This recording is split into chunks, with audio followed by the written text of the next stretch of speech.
Hello students, welcome to Agmic Academy. I am your teacher for this lecture.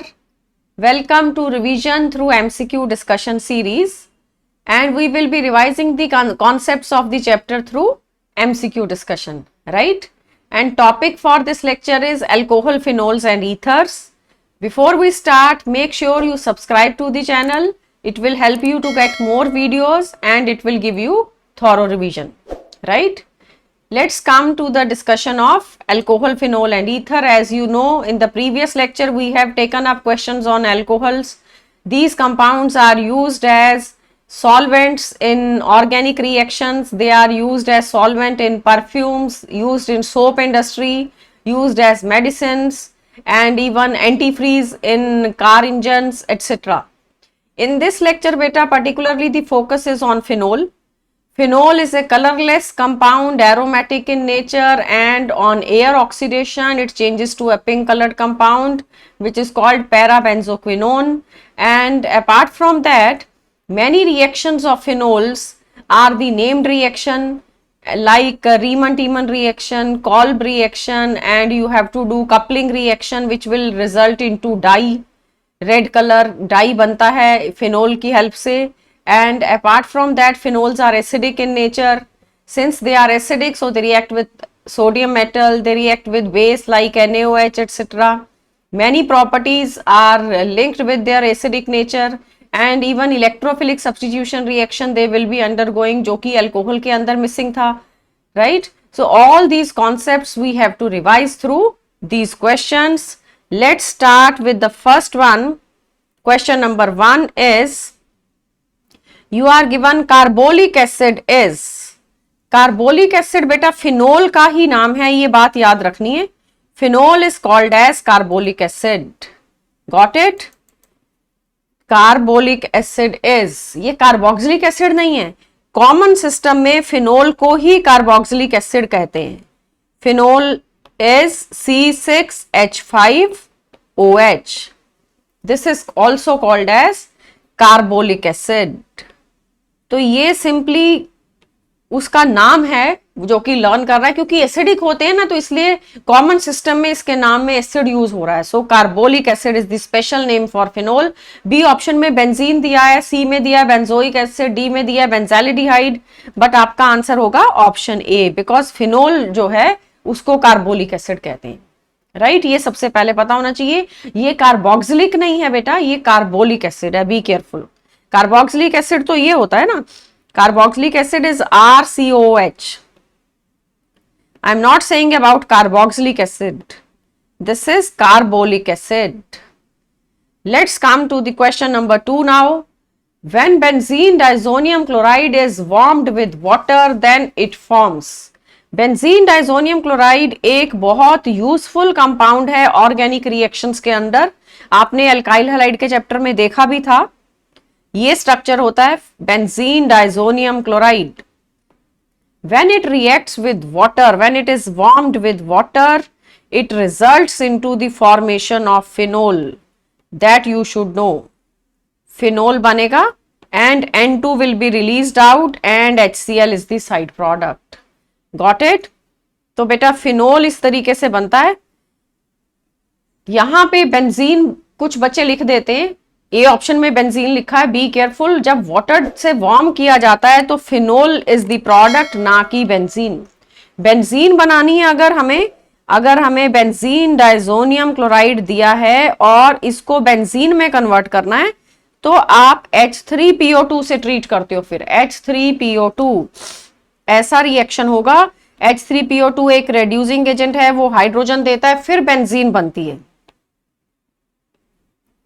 Then benzene is the product, right? और भी compounds होते हैं जैसे कि ethanol अगर आ गया C2H5OH, if it is added on benzene diazonium chloride then again you will get benzene. But water के साथ बेंजीन प्रोडक्ट नहीं है, वाटर के साथ प्रोडक्ट होता है फिनोल. ये स्ट्रक्चर है फिनोल का. Got it? So reaction important था under the preparation of phenol. Benzene diazonium chloride को आपने हीट करना है, वो डीकंपोज हो जाएगा वाटर की प्रेजेंस में और प्रोडक्ट आएगा फिनोल. हमारा आंसर है option B. Method to prepare phenol के अंडर आपके पास ये मेन रिएक्शन था. Coming to the next now, question number 3. Salicylic acid on reaction with soda lime. Salicylic acid क्या होता है बेटा?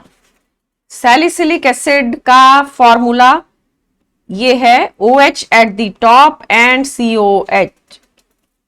This is called as salicylic acid. बहुत यूजफुल कंपाउंड है, बहुत सारे ऑर्गेनिक रिएक्शंस हम इसके थ्रू करते हैं. It is a starting material for many reactions, many useful products which are used in industry. So salicylic acid का reaction कराना है with soda lime. Can I call it as orthohydroxybenzoic acid? salicylic acid का नाम orthohydroxybenzoic acid है. इसका soda lime से reaction कराना है. सोडा लाइम क्या होता है? NaOH and CaO. Keep in mind, soda lime is a reagent for decarboxylation. NaOH and calcium oxide अगर हम डालेंगे तो this combination is called as soda lime. Soda lime का काम होता है to carry out decarboxylation. NaOH is soda and CaO is lime. Got it? तो product बेटा कार्बन डाइऑक्साइड रिमूव करने के बाद जो बचेगा वो है फिनोल, प्लस कार्बन डाइऑक्साइड जो बाहर आएगी वो सोडियम हाइड्रोक्साइड के साथ कंबाइन कर जाएगी. सोडियम हाइड्रोक्साइड बेस है, कार्बन डाइऑक्साइड एसिडिक है, तो सोडियम कार्बोनेट साइड प्रोडक्ट बन जाता है. This is a very useful method. ये डीकार्बोक्सिलेशन सोडियम कार्बोनेट लिखना था. It is called as sodium carbonate. तो बात यह है कि डीकार्बोक्सिलेशन एक यूजफुल मेथड है for the preparation of many compounds.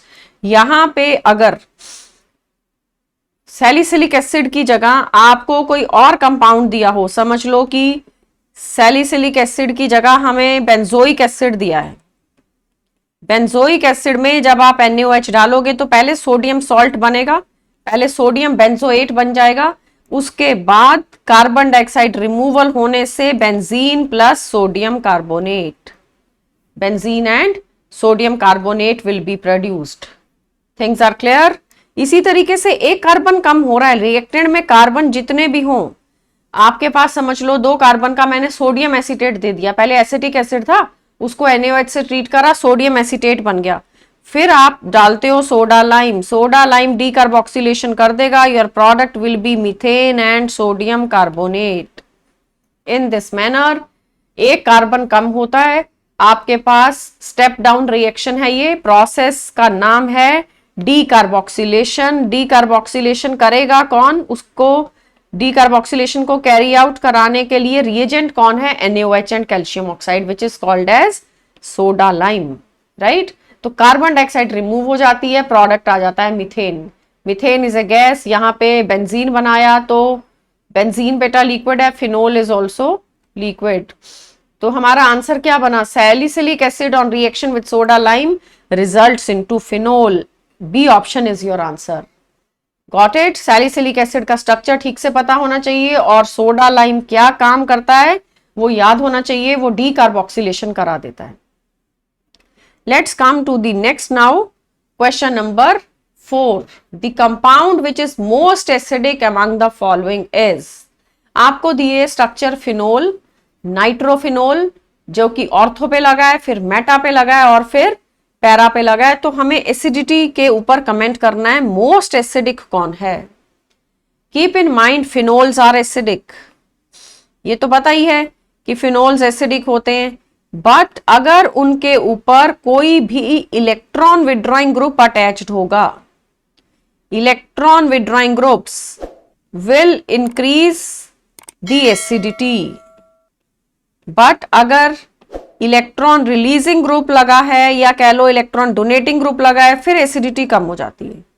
Then they decrease the acidity. ये 2-3 पॉइंट आपने माइंड में रखने हैं, इलेक्ट्रॉन विड्रॉइंग ग्रुप का और इलेक्ट्रॉन रिलीजिंग ग्रुप का. देखिए इधर नाइट्रो इज इलेक्ट्रॉन रिलीजिंग, ये पता होना चाहिए. NO2 nitro is a EWG, electron withdrawing group में बहुत फेमस है नाइट्रो. तो ये स्ट्रक्चर बनाएंगे हम और OH के बाद NO2 लगा देंगे। लेट्स से कि मैंने पैरा पे लगा दिया, तो पैरा से जब ये इलेक्ट्रॉन विड्रॉ करेगा, एक कार्बन से इसने इलेक्ट्रॉन विड्रॉ किया, बट रेजोनेंस की हेल्प से वो इलेक्ट्रॉन विड्रॉल ट्रेवल करेगा पूरी रिंग में। एज अ रिजल्ट ये बॉन्ड के इलेक्ट्रॉन्स भी इधर आने शुरू हो जाएंगे, OH के इलेक्ट्रॉन, फिर ये वाले इलेक्ट्रॉन रिंग में आने शुरू हो जाएंगे। सारे इलेक्ट्रॉन नाइट्रो की तरफ जाते हैं। सीधी एरो नाइट्रो की तरफ एरो का हेड लगाना है, क्योंकि नाइट्रो इलेक्ट्रॉन को अपने पास खींच रहा है। एज अ रिजल्ट ये H+ फिर बाहर जाता है, क्योंकि OH बॉन्ड वीक हो गया। OH बॉन्ड के वीक होने के बाद आपके पास ये स्ट्रक्चर बना, O negative and H+ is separated out, NO2 is attached at the para position। तो ये जो प्रोडक्ट आ रहा है इट इज स्टेबल। ये पैरा नाइट्रोफिनॉक्साइड है। पैरा नाइट्रोफिनॉक्साइड स्टेबल क्यों है बेटा? क्योंकि नाइट्रो नेगेटिव चार्ज को अपने पास खींच लेता है, उससे स्टेबिलिटी आती है। चार्ज किसी एक एटम पे रहेगा तो स्टेबल नहीं होता, चार्ज स्प्रेड होना चाहिए पूरे मॉलिक्यूल के ऊपर। Keep in mind, dispersal of charge leads to stability. Dispersal of charge leads to stability. Charge spread होके सिर्फ ऑक्सीजन पे नहीं रहेगा, पूरी रिंग उसको शेयर करेगी, नाइट्रो भी अपने पास खींच लेगा। एज अ रिजल्ट वो नेगेटिव चार्ज स्टेबल हो गया, तो पैरा नाइट्रोफिनॉक्साइड आपका प्रोडक्ट बन गया।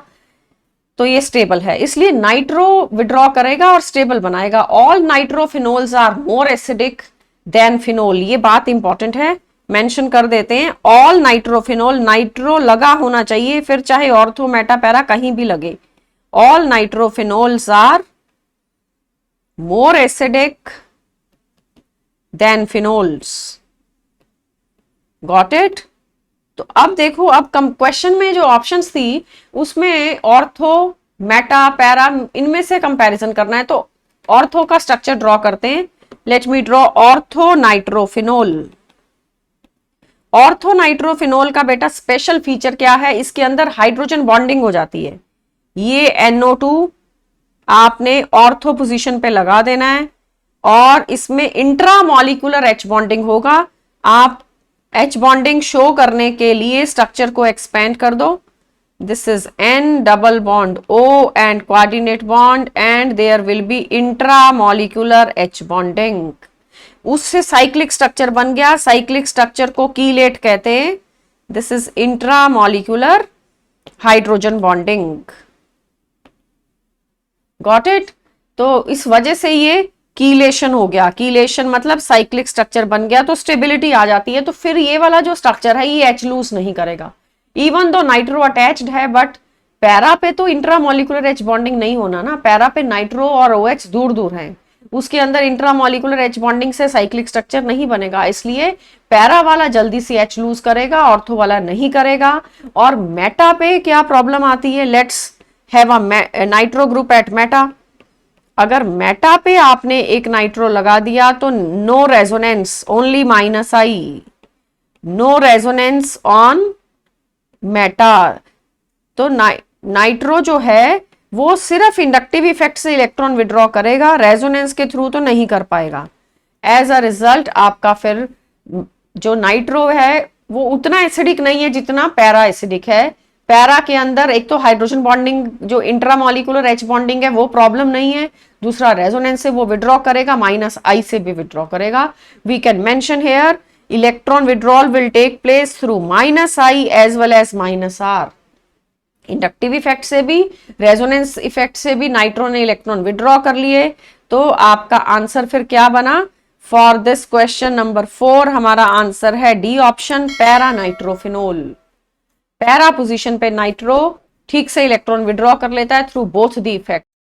Let's come to question number 5। देखो बेटा, among the following 4 compounds you are given phenol, methyl phenol, meta nitrophenol and para nitrophenol. The acidity order is, आपको एसिडिटी का ऑर्डर देना है। 4 कंपाउंड्स दिए हैं और सारे फिनोल्स हैं। तो नाइट्रो एक विड्रॉइंग ग्रुप और मिथाइल एक रिलीजिंग ग्रुप है। सबसे पहले ये पता होना चाहिए NO2 is a electron withdrawing group and CH3 it is a electron releasing group. जब भी इलेक्ट्रॉन विड्रॉइंग ग्रुप लगेगा तो एसिडिटी बढ़ जाएगी। इंक्रीज द एसिडिटी, विड्रॉ करते हैं तो उससे OH बॉन्ड वीक हो जाता है, OH बॉन्ड के वीक होने से H+ का लॉस हो जाएगा। एंड इलेक्ट्रॉन रिलीजिंग ग्रुप्स क्या करते हैं, दे डिक्रीज द एसिडिटी। ठीक है, तो नाइट्रो लगा देंगे, फिर मेटा और पैरा का भी चेंज देखना है। पहले हम नाइट्रो और मिथाइल का कंपैरिजन करते हैं।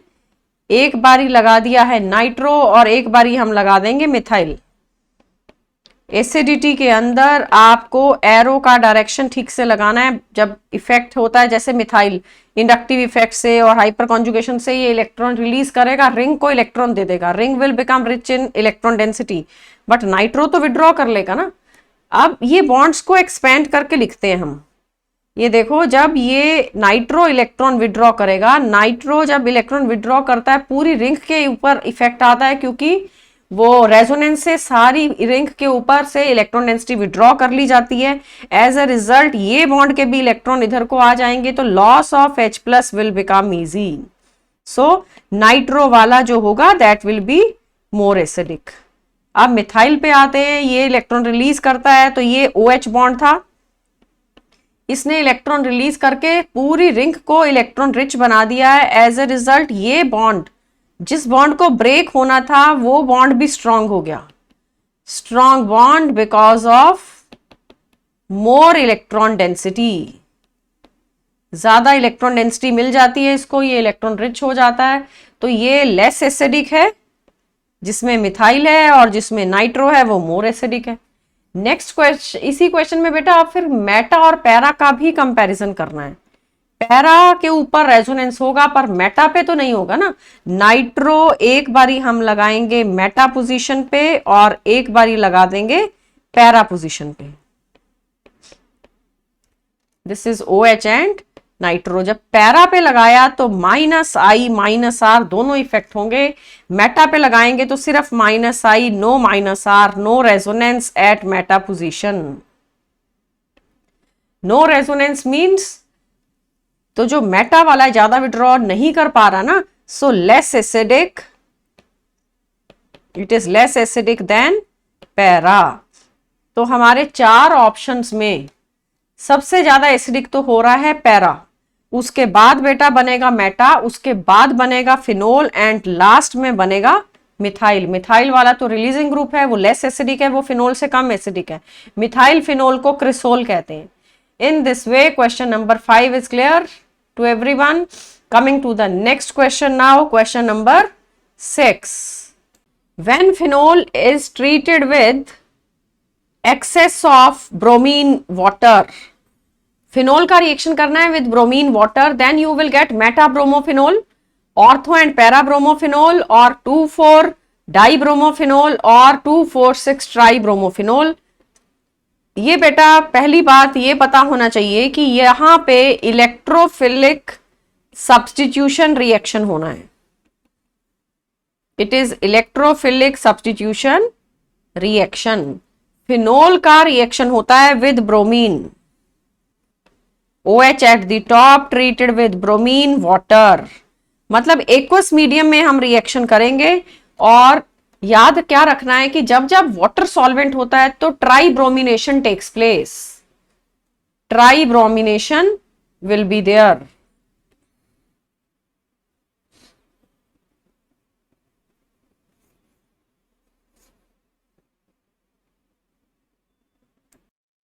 So question number 6 is, when phenol is treated with excess of bromine water, then it gives meta-bromophenol or ortho and para-bromophenol or 2,4-dibromophonol और 2,4,6-tribromophonol।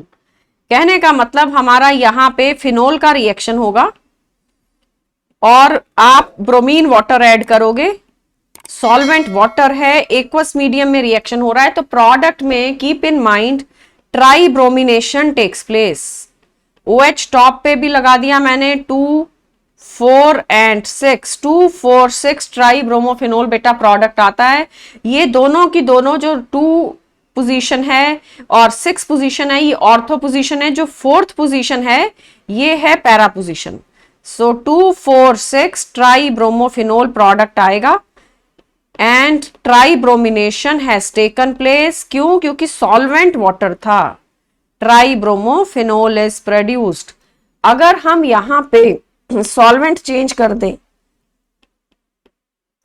Let's say phenol is treated with bromine in presence of carbon disulphide, CS2 की presence में अगर reaction होता है, फिर बेटा monobromination ही होती है। फिर ऑर्थो पे और पैरा पे Br लगाते हो आप। बहुत इंपॉर्टेंट रिएक्शन है, सब्जेक्टिव ऑब्जेक्टिव दोनों जगह ये क्वेश्चन पूछा जाता है कि in non aqueous medium monobromination but in aqueous medium tribromination takes place. Why? We can mention here aqueous medium होता है तो tribromination is taking place, or I can call it polyhalogenation. Polyhalogenation in aqueous medium. Why so? पहली बात तो पहले product याद रखना है कि एक्वस में ट्राइब्रोमोफिनोल बनेगा और नॉन एक्वस में जैसे कि CS2 सॉल्वेंट है फिर तो मोनोब्रोमोफिनोल ही बनता है। ऐसा क्यों? ठीक है, क्वेश्चन का आंसर तो आपको मिल ही गया ना। आपके क्वेश्चन में पूछा था कि क्या प्रोडक्ट बनेगा और हमारा डिसीजन है D option is the product 2,4,6 tribromophenol. But ऐसा भी पूछते हैं why so. Keep in mind, देखो फिनोल जो है ना in aqueous medium it changes to phenoxide ion. In aqueous medium phenol changes to phenoxide ion because phenol acidic nature show करता है वाटर के अंदर। तो अगर आपके बीकर में सॉल्वेंट बेटा वाटर है तो फिनोल से ज्यादा मॉलिक्यूल तो फिनॉक्साइड के हैं उसके अंदर। अब फिनॉक्साइड जो है ये इलेक्ट्रॉन रिलीज करता है, it releases electrons through resonance. Electron release takes place through resonance. Electron release through resonance. वैसे तो रेजोनेंस फिनोल के अंदर भी हो रही थी। ये देखो अगर हम फिनोल का स्ट्रक्चर ड्रॉ करते हैं तो भी तो रेजोनेंस हो रही है, बट वहां पे लोन पेयर से होता है। लोन पेयर डोनेट किया जाता है रिंग को। यहां डोनेट क्या होना है? Negative charge. So more resonance will take place in phenoxide ion, more electron release. So due to negative charge both ortho position and para, both ortho and para positions get activated। पूरी ring को electron density मिलेगी but ortho para पे तो electron density अकमुलेट हो जाती है, तो ortho position भी पैरा पोजीशन भी एक्टिवेट हो जाती है, नेगेटिव चार्ज उन पे आ जाता है, फिर Br+ जाके वहां अटैच होता है। ठीक है, तो ट्राइब्रोमिनेशन होगी। यहां पे रेजोनेंस है but it is less. OH is less electron releasing. OH group जो है it is less electron releasing then O negative. O negative ज्यादा इलेक्ट्रॉन रिलीज कर देगा क्योंकि वहां नेगेटिव चार्ज है। दो लोन पेयर तो होते हैं ऑक्सीजन पे पर एक्स्ट्रा नेगेटिव चार्ज भी आ गया, तो ज्यादा इलेक्ट्रॉन डेंसिटी किस रिंग के पास है? फिनॉक्साइड रिंग के पास। फिनोल के पास कम है। More electron rich ring is in phenoxide ion. और फिनॉक्साइड आयन कब होता है? जब सॉल्वेंट ऑर्गेनिक हो, सॉरी जब सॉल्वेंट वाटर हो।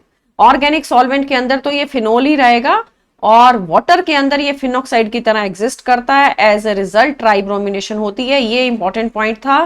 Phenol in acidic medium changes to phenoxide ion.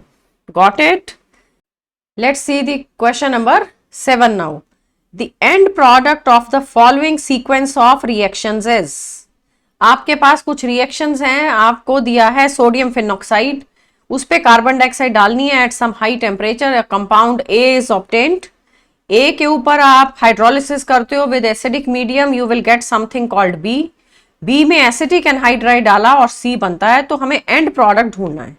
ठीक है, तो let's start with our reactant. Sodium phenoxide से स्टार्ट करेंगे, उसके ऊपर आप डालोगे carbon dioxide and high temperature of 413 kelvin. तो बेटा ये कॉल्ब्स रिएक्शन है।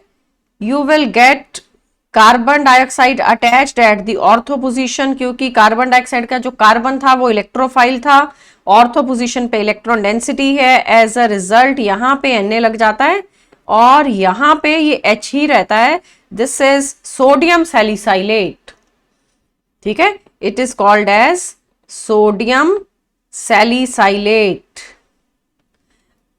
कॉल्ब रिएक्शन इसका नाम, ये रिएक्शन को कॉल्ब्स रिएक्शन बोला जाता है। उसके बाद आपने यहां पे H+ और वाटर डाला, मतलब ये कंपाउंड हमारा A आ गया। फिर हम हाइड्रोलिसिस करेंगे विद H+ एंड वाटर, तो आपके पास सैलिसिलिक एसिड बन जाएगा। जो सोडियम था वो रिप्लेस कर दो हाइड्रोजन के साथ, you will get COH, this is called as salicylic acid. Salicylic acid हमारे क्वेश्चन में कंपाउंड B है। Let's come to the question again. Question ने बोला A और B ढूंढने के बाद रिएक्ट विद एसिटिक एनहाइड्राइड। तो देखते हैं, इसको दोबारा से रिएक्टेंट साइड पे लिख लेते हैं। कंपाउंड था सैलिसिलिक एसिड, इसका नाम B दिया गया है। इसको एसिटिक एनहाइड्राइड से ट्रीट करेंगे। एसिटिक एनहाइड्राइड का फुल स्ट्रक्चर ये है CH3CO ट्वाइस O।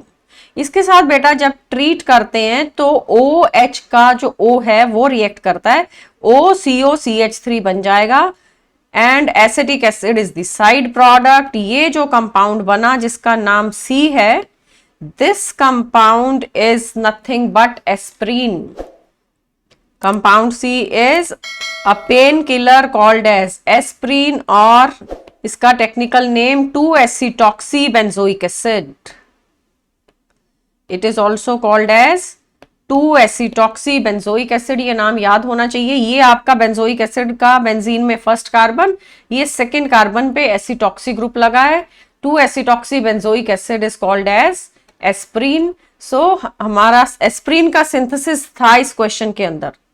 स्टार्ट किया था फिनोल के सॉल्ट से, सोडियम फिनॉक्साइड से, ट्रीट किया कार्बन डाइऑक्साइड के साथ, तो कॉल्ब रिएक्शन से हम सैलिसिलिक एसिड पे पहुंचते हैं। सैलिसिलिक एसिड B कंपाउंड होगा, उसके बाद एसिटिक एनहाइड्राइड से ट्रीट करोगे आप, product will be aspirin. In this way an important pain killer is produced, is synthesized.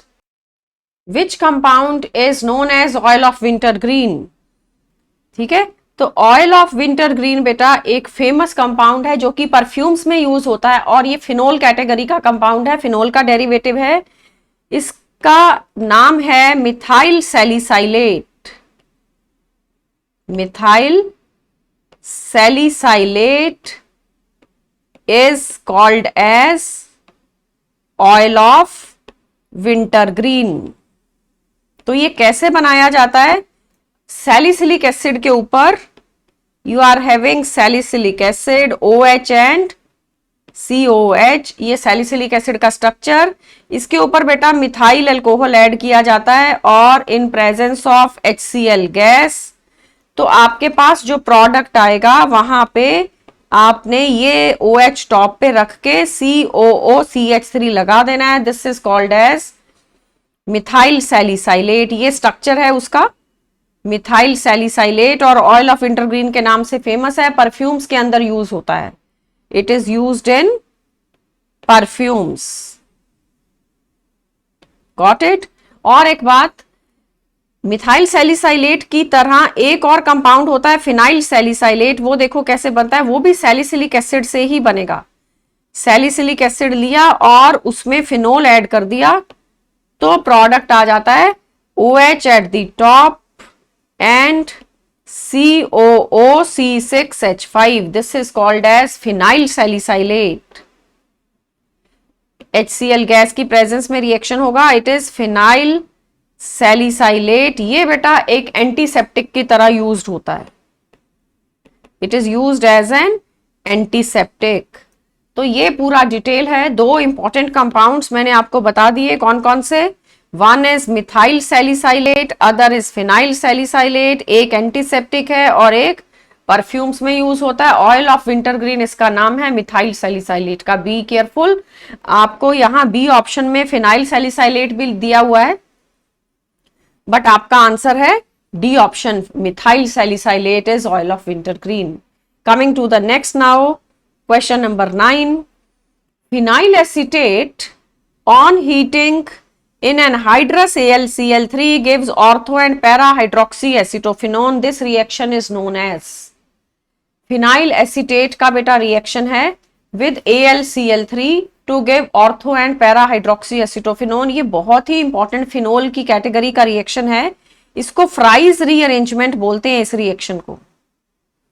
It is called as Fries rearrangement. तो क्या स्टार्टिंग मटेरियल लिया जाता है? Aromatic ester. जैसे क्वेश्चन ने दिया फिनाइल एसीटेट, ये है बेटा फिनाइल एसीटेट का स्ट्रक्चर। फिनाइल एसीटेट के ऊपर अगर हम एनहाइड्रस AlCl3 ऐड करेंगे तो एसिटाइल ग्रुप माइग्रेट कर जाता है। ये एसिटाइल ग्रुप है, ये माइग्रेट करके ऑर्थो और पैरा पोजीशन पे ले जाओ। ऊपर आ गया OH और एसिटाइल ग्रुप को हम माइग्रेट करके ऑर्थो पे और पैरा पे ले आते हैं। तो ये बना OH at the top and COCH3 at the para position. तो अब जो प्रोडक्ट बने हैं, अब वो एस्टर नहीं है। प्रोडक्ट में कौन सा फंक्शनल ग्रुप है? देखो प्रोडक्ट में अब OH अलग और कीटोन अलग। मेन प्रायोरिटी कीटोन की है ना, so it is a ketone now. It is called as hydroxy ketone. आप इसका नाम दे सकते हो ऑर्थो हाइड्रोक्सी एसिटोफिनोन।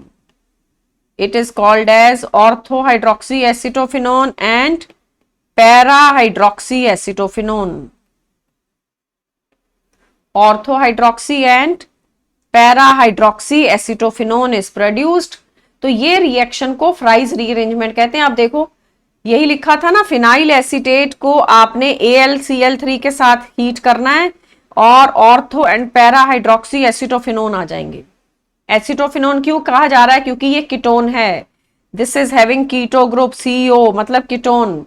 एसिटोफिनोन के ऑर्थो पोजीशन पे भी OH है और पैरा पे भी। तो ये बेटा इंपॉर्टेंट रिएक्शन है, नेम्ड रिएक्शन है। It is called as Fries rearrangement. Fries rearrangement. तो बकनर रिएक्शन दिया है यहां A ऑप्शन में। It is not Buckner. Buckner के अंदर तो फिनोल से एनिलीन बनती है। If I have to write, क्या स्पेलिंग है? BUCHENER। अगर बकनर्स रिएक्शन लिखना हो, ये भी फिनोल की ही कैटेगरी का रिएक्शन है। इसमें आप फिनोल को ट्रीट करते हो with ammonia in presence of ZnCl2। Phenol and ammonia are treated in presence of ZnCl2 और NH2 लग जाता है and remaining side product is water. तो ये है बकनर्स रिएक्शन। इसमें एनिलीन बन रही है। प्रोडक्ट का नाम क्या है? Aniline. Conversion of phenol to aniline के लिए आप ये रिएक्शन यूज करते हो। और C ऑप्शन था फ्राइज रीअरेंजमेंट, B था गेटरमैन्स रिएक्शन। गेटरमैन रिएक्शन आपने पहले देखा है अल्काइल हैलाइड के चैप्टर में। डॉस प्रोसेस भी अल्काइल हैलाइड के चैप्टर में आपने देखा हुआ है। Gattermann reaction I can write here. In Gattermann's reaction benzene diazonium chloride बेटा स्टार्टिंग मटेरियल होता है और फिर आप उसको ट्रीट करते हो with copper powder in presence of HCl। तो हमारे पास क्लोरोबेंजीन प्रोडक्ट बन जाता है। Product is chlorobenzene plus N2। This is Gattermann's reaction. और अगर डॉस प्रोसेस देखना है, डॉस प्रोसेस भी एराइल हैलाइड के अंदर एक बारी आप देख चुके हो और वो रिएक्शन यहाँ रिपीट भी होता है फिनोल के अंदर। उसमें बेटा बहुत हाई टेम्परेचर प्रेशर चाहिए। Chlorobenzene is treated with NaOH at high pressure and very high temperature. इसमें 300 डिग्री सेल्सियस मतलब 623 केल्विन टेम्परेचर होता है। फिर बाद में HCl डाला जाता है, तब आपको फिनोल मिलता है। Plus NaCl is separated out. तो कौन कौन से रिएक्शन इस वाले क्वेश्चन में सीख लिए? एक डॉस प्रोसेस, एक गेटरमैन्स रिएक्शन, एक Buchner's process, Fries rearrangement. Fries rearrangement में हमारा जो स्टार्टिंग मटेरियल होता है वो बेटा एरोमेटिक एस्टर होता है। एरोमेटिक एस्टर को जब AlCl3 से ट्रीट करते हैं फिर वो एस्टर नहीं रहता, क्योंकि उसमें ये जो एसाइल ग्रुप है ये माइग्रेट कर गया। ये माइग्रेट होके ऑर्थो पोजीशन और पैरा पे चला गया, फिर ये कीटोन बन जाता है। Got it? तो ये हाइड्रोक्सी कीटोन आपका प्रोडक्ट। क्वेश्चन 10 देखिए। Which of the following is produced on hydrogenation of phenol at 430 Kelvin in presence of nickel catalyst? Phenol का जब reduction करते हैं with H2 and nickel catalyst, so you have starting material as phenol treated with H2 and nickel and high temperature of 430 Kelvin. Keep in mind all the double bonds will be reduced. Phenol के structure में जितने double bond थे वो reduce हो जाएंगे, उनके ऊपर hydrogens आ जाएंगी. तो ये बेटा C6H5OH था ना starting material. Now it is C6H11OH. Every carbon has got 2 hydrogens. Double bonds are removed out. ये CH2 और ये भी CH2. ठीक है, तो टोटल C6H11 एंड OH, एक हाइड्रोजन यहां पे है, रिडक्शन कर दिए. All double bonds are reduced. तो क्या आंसर बनता है फिर इस क्वेश्चन के लिए? C6H11OH means A option, right. तो OH को कुछ नहीं करना, एल्डिहाइड की रिडक्शन से अल्कोहल बनता है, कीटोन की रिडक्शन से 2 डिग्री अल्कोहल बनता है. अब हमारे तो स्टार्टिंग मटेरियल में ऑलरेडी OH था, OH को रिड्यूस नहीं करना, रिड्यूस आपने डबल बॉन्ड्स को करना है. हाई टेम्परेचर है और निकल कैटालिस्ट की प्रेजेंस में ये हाइड्रोजिनेशन हो रही है. As a result A option आपका answer. Clear? Coming to the next now, question number 11th question देखो. Which of the following compound has most acidic nature? ज्यादा एसिडिक कौन है इनमें से? You are given A option. A option में बेटा OH aromatic ring के ऊपर अटैच नहीं है, OH कार्बन के ऊपर अटैच्ड है जो कि साइड चेन है. बी में OH डायरेक्टली अटैच्ड है, सी में OH डायरेक्टली अटैच्ड है, बट सी एरोमेटिक रिंग नहीं है. सी के अंदर रिंग नहीं है, सी तो एलिफेटिक रिंग है, साइक्लोहेक्साइल रिंग है, सी में भी डी में भी. ठीक है, तो keep in mind when OH is directly attached, when OH is directly attached to the benzene ring, then it is called as phenol. अगर OH साइड चेन पे लगा है फिर वो फिनोल नहीं होता. जैसे कि ऑप्शन ए को देखो, ए ऑप्शन में ये स्ट्रक्चर बना हुआ है, ये स्ट्रक्चर में OH साइड पे लगा है, तो ये बेटा बेंजाइल अल्कोहल है, ये फिनोल नहीं है. This is called as benzyl alcohol. It is not phenol. Alcohols are not acidic. Phenols are acidic. ये याद रखना है. Alcohol ब्लू लिटमस को रेड नहीं करता है, जो फिनोल है वो एसिडिक होता है, वो ब्लू लिटमस को रेड करता है. तो सिर्फ बी ऑप्शन में आपको फिनोल दिया है. जो ए ऑप्शन है वो एरोमेटिक अल्कोहल है. ए ऑप्शन में भी रिंग दिख रही है ना, सी और डी में तो रिंग है ही नहीं, ये है aromatic alcohol. So benzyl alcohol product है. As a result A option तो बना बेंजाइल अल्कोहल, तो वो तो अल्कोहल है, वो एसिडिक नहीं है. बी के अंदर एसिडिटी आएगी. बी ऑप्शन फिनोल है. फिनोल में बेटा रेजोनेंस हो जाएगी जो कि बेंजाइल अल्कोहल में नहीं हो सकती. ठीक से देखो, OH is attached to the benzene ring and you have lone pairs.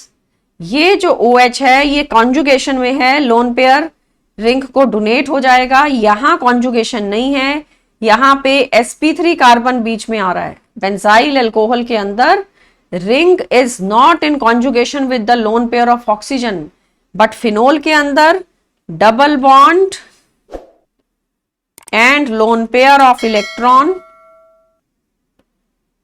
Are conjugated. They are conjugated. वहां पे तो sp3 कार्बन जब बीच में आएगा तो स्ट्रक्चर प्लेनर नहीं रहता, रेजोनेंस नहीं हो सकती. तो बेंजाइल अल्कोहल का जो OH का लोन पेयर है वो रिंग को नहीं मिलेगा, बट फिनोल का रिंग को मिलेगा. एज अ रिजल्ट रेजोनेंस होती है. रेजोनेंस हो जाएगी तो फिर ये H+ लूज करेगा. इस तरह से ये फिनॉक्साइड आयन में कन्वर्ट होता है. -H+ अगर होगा तो ये बनेगा O नेगेटिव ऊपर एंड H+ अलग से. तो आपके पास क्वेश्चन नंबर 11 में आंसर है option B. Let's come to the next now, question number 12. Phenyl magnesium bromide reacts with methanol to give.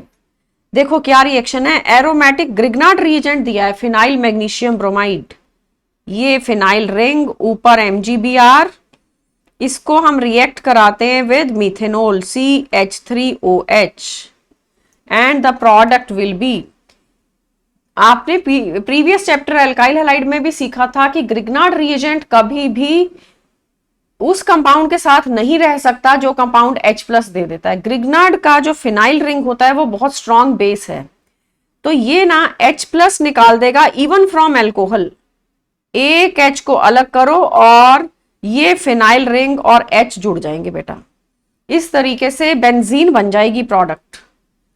आपके रिएक्शन का प्रोडक्ट है benzene plus MgOCH3Br, this is the product benzene answer.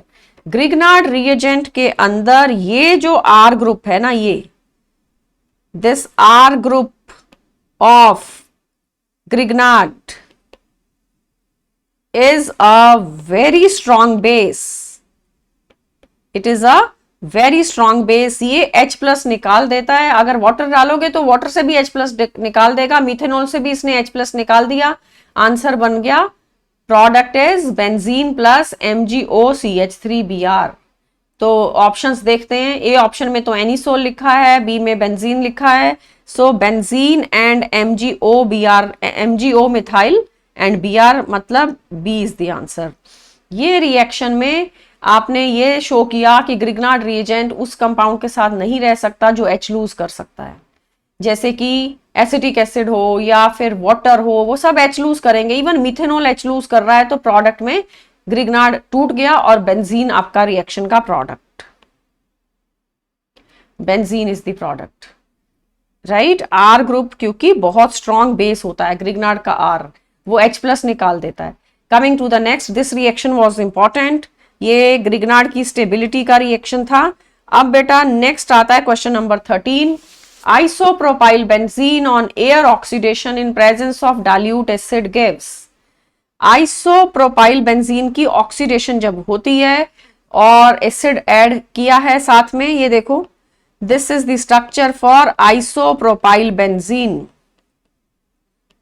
ये जो isopropyl benzene है इसको बेटा cumene भी बोला जाता है इन कॉमन सिस्टम। ये बहुत ही इंपॉर्टेंट मेथड है for the preparation of phenol, it is a industrial method to prepare phenol. तो हम इसका ऑक्सीडेशन करेंगे, एयर ऑक्सीडेशन जब इसका होता है तो आपके पास ये स्ट्रक्चर बनेगा, हाइड्रोपरऑक्साइड बन जाएगा, पूरा का पूरा रिंग सेम, CH3 दो लगे थे वो भी लगा देने। अब मैंने क्या करना है, ये जो OH बॉन्ड है ना, ये कार्बन OH नहीं, कार्बन और H का जो बॉन्ड है उसके वहां पे आपने ऑक्सीजन ऐड कर देनी है, मतलब CH बॉन्ड पहले ब्रेक किया और O2 ऐड कर दिया। दिस रिएक्टेंट वाज क्यूमीन, ये आपके क्वेश्चन का रिएक्टेंट है, इसका नाम है आइसोप्रोपाइल बेंजीन। हाई टेम्परेचर पे ऑक्सीजन की प्रेजेंस में इसका ऑक्सीडेशन हो जाता है और ये स्ट्रक्चर बन जाता है। फिर क्वेश्चन ने क्या कहा, अब आप एसिड डाल दो और हाई टेम्परेचर मेंटेन करके रखो, in presence of acid and water ये ब्रेक हो जाएगा और आपका प्रोडक्ट देखिए क्या बनता है, phenol is the product and remaining structure left behind is acetone. Acetone and phenol are produced. ये जो रिंग है ना, ये वाली, ये माइग्रेट हो जाती है, ये माइग्रेट होके H के पास चली जाएगी और रिमेनिंग आपके पास ये स्ट्रक्चर आ जाता है। ये एरो को हम ऐसे लगाएंगे, इसको O पे लगाइए, ये रिंग माइग्रेट होके ऑक्सीजन पे जाती है, एज अ रिजल्ट फिनोल बनता है और फिर C double bond O create होगा, this is acetone. It is an industrial method to prepare phenol. काफी बार बोर्ड एग्जाम्स में ये क्वेश्चन आता है, सब्जेक्टिव पेपर में, ऑब्जेक्टिव पेपर में, दोनों जगह। दोबारा से देख लो, क्यूमीन को ऑक्सीडाइज किया तो ये जो स्ट्रक्चर बना, this is called as hydroperoxide. ये पहले हाइड्रोपरऑक्साइड बन गया, फिर वो हाइड्रोपरऑक्साइड एसिडिक मीडियम में स्टेबल नहीं है, एट हाई टेम्परेचर ये ब्रेक हो जाता है और प्रोडक्ट आता है फिनोल एंड एसीटोन। अब हमारी ऑप्शंस क्या क्या हैं, ए ऑप्शन में तो बेंजोइक एसिड दिया है, बी में दिया है बेटा एसिटोफिनोन, सी में बेंजालिडिहाइड और डी में फिनोल। आपका आंसर है option D. D option is the product, right. Coming to the next now, question number 14. When phenol reacts with benzene diazonium chloride, then product is. Benzene diazonium chloride से हमने phenol बनाया था, मतलब alcohol बनाया था। अब इन दोनों का आपस में रिएक्शन कराना है। You have to react benzene diazonium chloride and phenol. ये है बेंजीन डाइजोनियम क्लोराइड और फिनोल का रिएक्शन होगा, और आपके पास पैरा पोजीशन का जो H है वो लेना है। बेसिक मीडियम में रिएक्शन होता है at pH 9 to 10। pH sensitive reaction है, pH याद रखनी है। OH का ये पैरा पोजीशन है ना, हर कार्बन पे एक H है, बट OH से जो पैरा पोजीशन का H था वो आपने उठाना है, और ये HCl का लॉस। इस तरीके से रिएक्शन के बाद जो स्ट्रक्चर बनेगा वो एक डाई है, उसको बेटा एजो डाई कहते हैं नाइट्रोजन की वजह से। This is called as para hydroxy azobenzene. Structure का नाम para hydroxy azobenzene and it is a orange coloured dye. जो हम डाइज यूज करते हैं अपना, हम क्लोथ्स को डाई कराते हैं, ये कंपाउंड्स होते हैं। बेसिक मीडियम में बन रहा है, ये इलेक्ट्रोफाइल था, इसको इलेक्ट्रॉन्स की जरूरत थी, तो ये पैरा पोजीशन पे इलेक्ट्रॉन डेंसिटी अवेलेबल थी। इस तरीके से रिएक्शन हुआ, सब्स्टिट्यूशन हो रही है, H+ बाहर जा रहा है, सो साइड में हम लिख देंगे HCl। तो चेक करो ऑप्शंस क्या हैं। फिनोल का रिएक्शन हो रहा है विद बेंजीन डाइजोनियम क्लोराइड, तो आंसर आता है para hydroxy azobenzene. As a result D option is the answer. और ये रिएक्शन को बेटा कपलिंग रिएक्शन कहते हैं। अकेला ऐसा क्वेश्चन भी आ जाता है कि what do you mean by coupling reaction, write down the product. ठीक है, सो सब्जेक्टिव पेपर हो तो ऐसे आता है, बट ऑब्जेक्टिव पेपर है तो इस तरीके से ऑप्शंस के साथ आएगा। Phenol is treated with diazonium chloride and the product is a dye. It is an orange coloured dye. Reaction में मेन बात बेसिक मीडियम चाहिए, 9 to 10 pH होगा तो ये प्रोडक्ट बनता है। Let's come to the next now, question number 15। 15th question क्या है। Phenol can be distinguished from ethyl alcohol by all reagents except. Phenol का इथाइल अल्कोहल से क्या डिफरेंस है वो देखना है। हमने डिस्टिंग्विश करना है कि कोई केमिकल डालो जिससे पता चले कि ए टेस्ट ट्यूब में फिनोल है और बी में अल्कोहल है। ऐसे क्या क्या ऑप्शंस दिए हैं, NaOH, फिर दिया है फेरिक क्लोराइड, उसके बाद ब्रोमीन वाटर, उसके बाद सोडियम। तो आपके पास बेटा फेरिक क्लोराइड का टेस्ट फिनोल का पॉजिटिव आता है, और अल्कोहल तो फेरिक क्लोराइड के साथ रिएक्ट नहीं करते। ब्रोमीन वाटर टेस्ट भी फिनोल का आएगा, वो भी डिस्टिंग्विश कर देगा। और NaOH जो है वो फिनोल से रिएक्ट करता है पर अल्कोहल से नहीं, अल्कोहल ज्यादा एसिडिक नहीं होते। Got it. So phenol when treated with NaOH, आपके पास क्या प्रोडक्ट आएगा, sodium phenoxide plus water. I mean to say acid base combination, acid base reaction हो रहा है। ये एसिड बेस रिएक्शन हो रहा है तो आपके पास सॉल्ट बनता है, उसका नाम है सोडियम फिनॉक्साइड। तो फेरिक क्लोराइड की बात करें, phenol ferric chloride test positive देता है। Very famous reaction for phenol. Phenol जब FeCl3 से रिएक्ट करता है तो आपके पास ये स्ट्रक्चर बनेगा। This is called as ferric phenoxide. Phenol के 3 मॉलिक्यूल रिएक्ट करेंगे, 3HCl एंड वायलेट कलर आएगा। कलर से दिख जाता है कि ये फिनोल प्रेजेंट है। अब यही फेरिक क्लोराइड अगर आप अल्कोहल पे डालोगे तो फिर कोई प्रोडक्ट नहीं, कोई कलर चेंज नहीं। तो फिनोल ये टेस्ट दे रहा है जबकि अल्कोहल नहीं दे रहा। इसी तरह NaOH के साथ फिनोल रिएक्ट कर रहा था, अल्कोहल नहीं कर रहा था। सी ऑप्शन देखते हैं, ब्रोमीन वाटर के साथ। फिनोल को अब हम रिएक्ट कराएंगे with bromine water. Bromine water से जब आप रिएक्ट कराओगे, ये रिएक्शन पहले आया भी है हमारी डिस्कशन में, OH टॉप पे रहेगा बट 2, 4, 6 पोजीशन पे Br लग जाता है। 2, 4 एंड 6 पोजीशन पे आपके पास Br लग गया, रिमेनिंग 3 HBr अलग। ये रिएक्शन भी अल्कोहल नहीं दे सकता, ये रिएक्शन इलेक्ट्रोफिलिक सब्स्टिट्यूशन रिएक्शन है, इलेक्ट्रोफाइल फिनोल के ऊपर आएगा ना कि अल्कोहल के ऊपर। रिंग के अंदर इलेक्ट्रॉन डेंसिटी है, पाई इलेक्ट्रॉन्स हैं और ऑक्सीजन का लोन पेयर भी रिंग को इलेक्ट्रॉन्स दे रहा है। ठीक है, तो तीनों रिएक्शन ऐसे हैं जो फिनोल शो करता है, तो फिनोल और अल्कोहल को हम डिस्टिंग्विश कर लेंगे। बट एक्सेप्ट पूछा है, ऐसा कौन सा केमिकल है जो डिस्टिंग्विश नहीं कर पाएगा, वो बेटा सोडियम मेटल है। सोडियम मेटल का फिनोल से भी रिएक्शन हो जाएगा और अल्कोहल के साथ भी। Phenol reacts with sodium metal तो बनेगा ON C6H5ONA plus H2 and this is half H2। इसी तरह अल्कोहल का भी रिएक्शन हो जाएगा, you are having C2H5OH। Alcohol भी मेटल से रिएक्ट करते हैं, ये तो बहुत छोटी क्लासेस में पढ़ा दिया जाता है, इवन 9th 10th में। Got it? तो अल्कोहल और फिनोल दोनों के दोनों सोडियम मेटल से रिएक्ट कर रहे हैं, बट बाकी 3 केमिकल ऐसे दिए हैं जो फिनोल का रिएक्शन होता है बट अल्कोहल का नहीं होता। You cannot distinguish between phenol and alcohol by using sodium metal. Coming to the next reaction, this reaction is phenol plus chloroform and NaOH is added, product is ONA and CHO. The electrophile involved in this reaction is, पहली बात तो reaction को recognise करना पड़ेगा, ये reaction बेटा Riemann Tiemann reaction है। This reaction is Riemann-Tiemann reaction।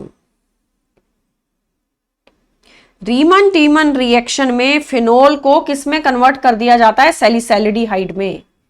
क्या लेते हैं हम? स्टार्टिंग मटेरियल फिनोल, उसके अंदर डालते हैं क्लोरोफॉर्म एंड KOH या NaOH, कुछ भी, KOH NaOH कोई भी बेस ले सकते हैं। Product will be salicylaldehyde. Salicylaldehyde में OH टॉप पे और CHO आपने ऑर्थो पोजीशन पे लगा देना है, एंड एक्स्ट्रा कार्बन जो 7th कार्बन है वो ये दे रहा है क्लोरोफॉर्म। आपके रिएक्टेंट में कार्बन 6 थे और प्रोडक्ट में कार्बन बेटा 7 है। प्रोडक्ट का नाम है सैलिसैलिडिहाइड। सैलिसैलिडिहाइड में 7th कार्बन कहां से आया? क्लोरोफॉर्म ने दिया।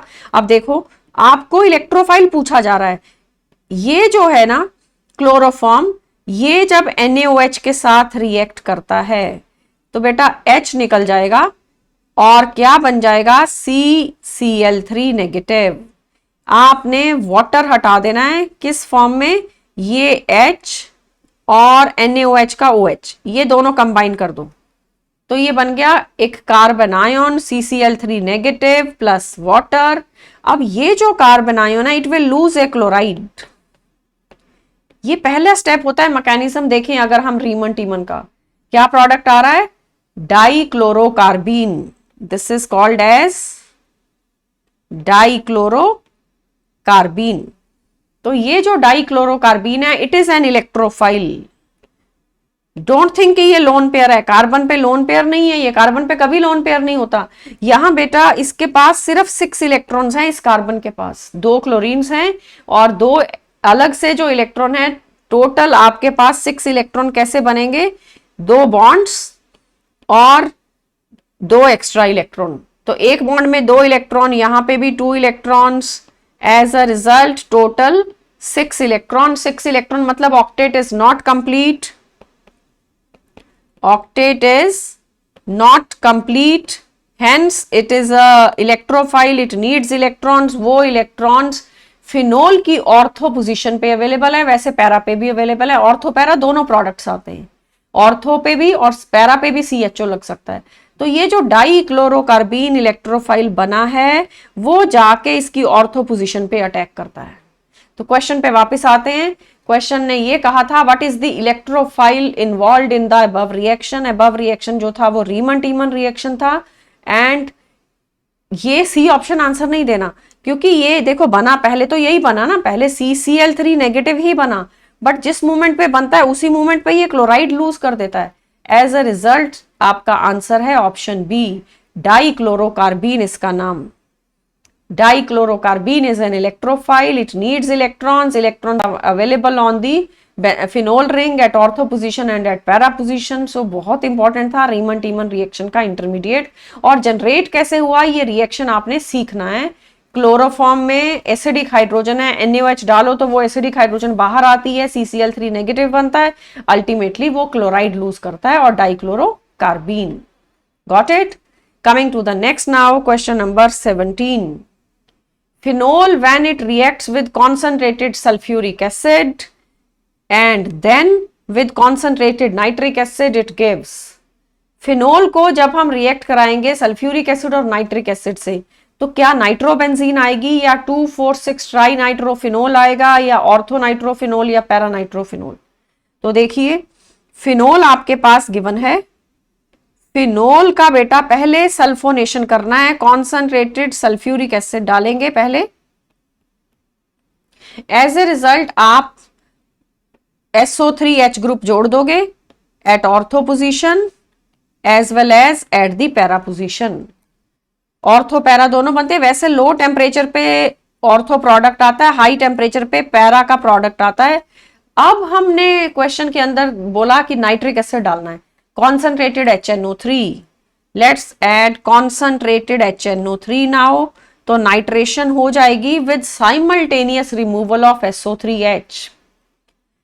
ये आपके पास स्ट्रक्चर में OH लगेगा और सारी ऑर्थो पोजीशन मतलब दोनों ऑर्थो पोजीशंस और जो एक पैरा पोजीशन है उस पे आप नाइट्रो लगा दोगे. प्रोडक्ट का नाम 2,4,6 try nitrophenol. It is called as 2,4,6 trinitrophenol, which is nothing but picric acid.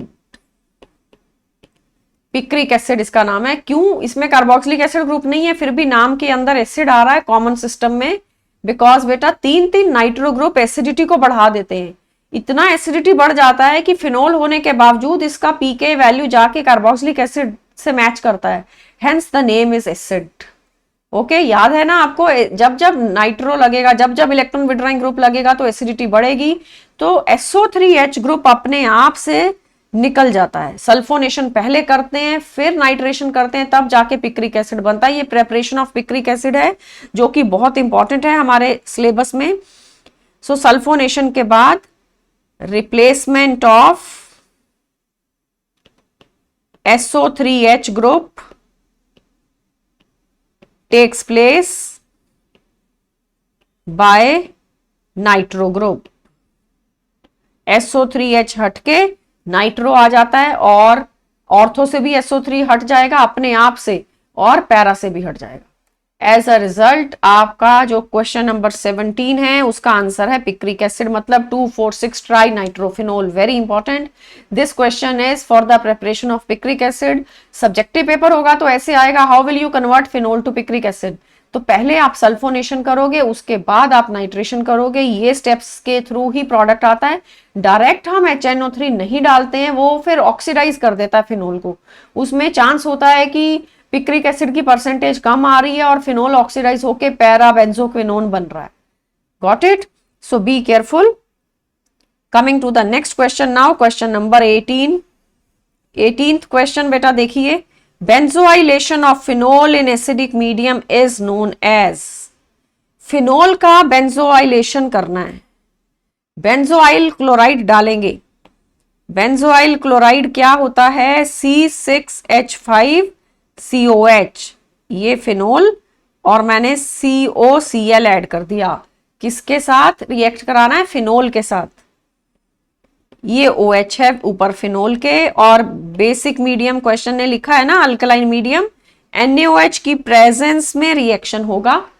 Product देखिए, आपने ऐसे HCl का लॉस दिखाना है. जब लॉस ऑफ HCl हो जाएगा तो ये स्ट्रक्चर बनता है, पीछे बचेगा जो that is an ester, C double bond OO and then ring plus HCl.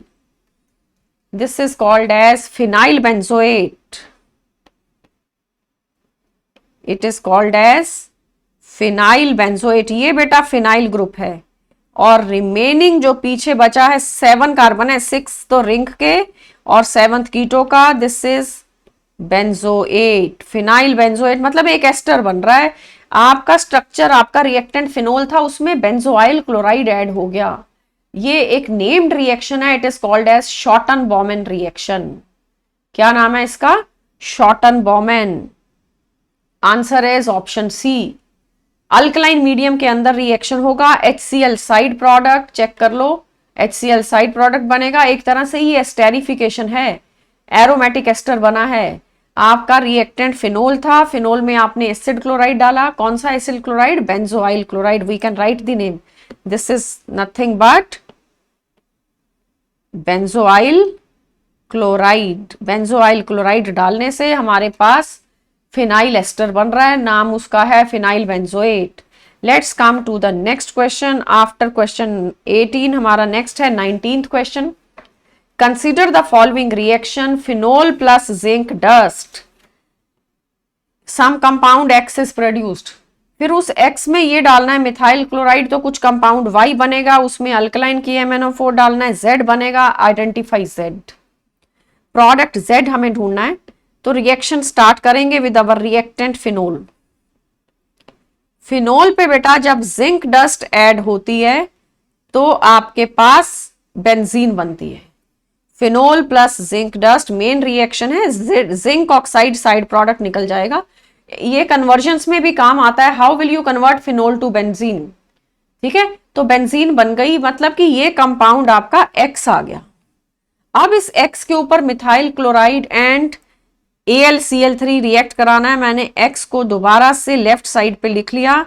इसको ट्रीट करना है with methyl chloride and anhydrous AlCl3। Product आपके पास टॉल्वीन आएगा। रिएक्शन आपने पहले भी किया हुआ है, it is Friedel Craft alkylation. Friedel Craft alkylation reaction, इसने आपके कंपाउंड X को Y में कन्वर्ट कर दिया, और जो Y है it is nothing but toluene. Check करते हैं क्वेश्चन में आगे क्या बोला है बेटा। इस Y को अब अल्कलाइन KMnO4 से ट्रीट करना है। Y will be treated with, Y को दोबारा से लेफ्ट साइड पे लिख लो, toluene is treated with alkaline KMnO4। With alkaline KMnO4 side chain oxidise हो जाती है। KMnO4 एक ऑक्सीडाइजिंग एजेंट है, ऊपर का जो कार्बन है वो ऑक्सीडाइज होगा और प्रोडक्ट में कार्बोक्सिलिक एसिड बनेगा। This is called as benzoic acid. आपके रिएक्शन का प्रोडक्ट है benzoic acid. It means option B हमारा आंसर। बी ऑप्शन आपके क्वेश्चन का आंसर है। चेक कर लो, X Y Z क्या थे? X बना था बेंजीन और Y बना था टॉल्वीन, अपने यहां नाम भी लिख दिया था टॉल्वीन। फिर आगे Z बना बेंजोइक एसिड, साइड चेन का रिएक्शन हो रहा है। स्टार्टिंग मटेरियल फिनोल था, फिनोल से तुम बेंजोइक एसिड का कन्वर्जन कर रहे हो। बेंजोइक एसिड में 7 कार्बन, फिनोल में 6 कार्बन। 7th कार्बन कहां से आ रहा है? फ्रीडल क्राफ्ट रिएक्शन के थ्रू। फिर मिथाइल जब लग गया फ्रीडल क्राफ्ट के बाद, हमने उसको KMnO4 से ऑक्सीडाइज कर दिया। अल्कलाइन KMnO4 को बेटा बेयर्स रिएजेंट बोला जाता है। Coming to the last question now, in the reaction for dinitration you are given a compound, इसका नाम है मेटाक्रिसोल। आपके रिएक्टेंट का नाम क्या है? मेटाक्रिसोल। तो प्रोडक्ट X बनता है। The major dinitrated product is, कौन सा प्रोडक्ट ढूंढना है? मेजर वाला। डाई नाइट्रेशन करनी है, 2 बार नाइट्रेशन होनी चाहिए, मतलब कि 2 नाइट्रो ग्रुप लगेंगे। एक आपके स्ट्रक्चर में OH अटैच्ड है और एक बेटा मिथाइल अटैच्ड है। अब नाइट्रो आना है, मतलब इलेक्ट्रोफिलिक सब्स्टिट्यूशन होनी है। कॉन्सेंट्रेटेड नाइट्रिक एसिड डाला हुआ है, तो नाइट्रेशन के टाइम पे आप क्या करोगे? ऑर्थो एंड पैरा पोजीशन पे NO2+ लगेगा। एंड बात यह है कि OH के विद रिस्पेक्ट टू ऑर्थो होना चाहिए या मिथाइल के विद रिस्पेक्ट टू, 2 ग्रुप लगे हैं। OH जो है it is a strong electron releasing group. Electron release तो मिथाइल ने भी करना है। मिथाइल करेगा थ्रू हाइपर कॉन्जुगेशन और OH करेगा through resonance. Resonance effect is a strong effect. तो OH जो है वो स्ट्रॉन्ग इलेक्ट्रॉन रिलीजिंग ग्रुप है, तो OH के with respect to ortho position और OH के with respect to para position पे नाइट्रो लगेगा। ये पोजीशन बेटा जहां पे स्टार डाला है ये भी तो OH के with respect to ortho position है, यहां पे नाइट्रो नहीं लेके आना क्योंकि क्राउडेड प्लेस है ये। यहां एक तरफ OH एक तरफ मिथाइल है, तो इतने क्राउडेड पोजीशन पे सब्सटीट्यूशन नहीं होती है। आपका प्रोडक्ट बनेगा OH at the top and then nitro groups. ये मैंने लगा दिया एक ऑर्थो पे और एक को पैरा पे, क्योंकि डाई नाइट्रेशन करने को बोला था। एक ही मॉलिक्यूल में 2 नाइट्रो लगाने थे, डाई नाइट्रेशन हमने कर दिया। ऑप्शंस को देखते हैं। फर्स्ट ऑप्शन में तो नाइट्रो ऑर्थो और पैरा पे ही लगा रखा है, ये देखो nitro is attached at ortho and para. और बी ऑप्शन में फिर ये वाला ऑर्थो भी यूज कर लिया जो कि क्राउडेड है और पैरा पे नहीं लगाया, बी आंसर नहीं हो सकता। सी में भी क्राउडेड पोजीशन को यूज किया इसलिए सी भी आंसर नहीं है। डी के अंदर क्या किया, OH के विद रिस्पेक्ट टू मेटा पे लगा दिया, वो पॉसिबल नहीं है। OH के साथ मेटा पे तो इलेक्ट्रॉन डेंसिटी है ही नहीं, OH मेटा पे इलेक्ट्रॉन डोनेट ही नहीं कर रहा है। एज अ रिजल्ट आपका आंसर ए ऑप्शन आ रहा है। रेजोनेटिंग स्ट्रक्चर से OH पूरी रिंग को इलेक्ट्रॉन दे रहा है, बट नेगेटिव चार्ज अकमुलेट कहाँ कहाँ होता है, ऑर्थो पे और पैरा पे, मेटा पे नहीं आता। मेटा पे रेजोनेंस के टाइम पे ना नेगेटिव चार्ज आता है ना पॉजिटिव चार्ज आता है। तो ये इंपॉर्टेंट बातें थी फिनोल के बारे में। क्या क्या सीखा है हमने इस वीडियो लेक्चर के अंदर, फिनोल की एसिडिक नेचर, फिनोल के 2-3 कंपाउंड दिए हों तो कौन ज्यादा एसिडिक है कौन कम एसिडिक है वो देखना। अपार्ट फ्रॉम दैट आपने किया है ferric chloride test, how to distinguish between phenol and alcohol, जिसमें फेरिक क्लोराइड टेस्ट मेन था। एजोडाई टेस्ट जिसको कपलिंग रिएक्शन कहते हैं। बेंजीन डाइजोनियम क्लोराइड दिया हो तो फिनोल कैसे बनेगा, सैलिसिलिक एसिड दिया हो तो फिनोल कैसे बनता है, और क्यूमीन दिया है तो फिनोल कैसे बनता है। There are many ways to prepare phenol.